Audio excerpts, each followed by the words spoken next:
এই 24 জনকে দায়িত্ব দিয়ে গেলাম এই 4 জেলার উন্নয়ন করার জন্য।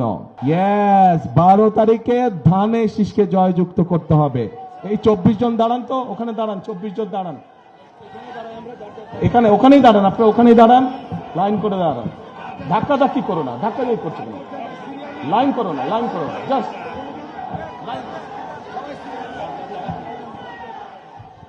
এই যে আপনাদের সামনে 24 জন ব্যক্তি দাঁড়িয়েছে, 24 জন মানুষ দাঁড়িয়েছে, প্রত্যেকের হাতে দেখেন ধানের শীষ, দেখছেন? চেনেন এই 24 জনকে? এই 24 জনকে দায়িত্ব দিয়ে গেলাম এই 4 জেলার উন্নয়ন করার জন্য।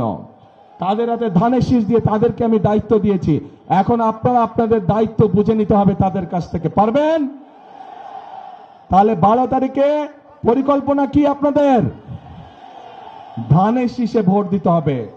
বসেন নেতৃবৃন্দ, এরা সবাই আছে ধানের শীষের লোক, এদেরকে জিতিয়ে আনতে পারলে আমরা ওই কাজগুলো সব করতে পারবো, জিতিয়ে আনতে পারলে আমরা ওই কাজগুলো সব করতে পারবো।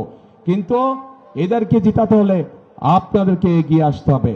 আপনারা এগিয়ে আসলে ধানের শীষ জিতবে, আপনারা এগিয়ে আসলে ধানের শীষের পরিকল্পনাগুলো সব জনগণের জন্য বাস্তবায়িত হবে, দেশের মানুষের জন্য বাস্তবায়িত হবে। প্রিয় ভাই বোনেরা, আরেকটি পরিকল্পনার কথা আপনাদেরকে বলতে চাই। নারীদের কথা বলেছি, কৃষকদের কথা বলেছি, শিশুদের কথা বলেছি,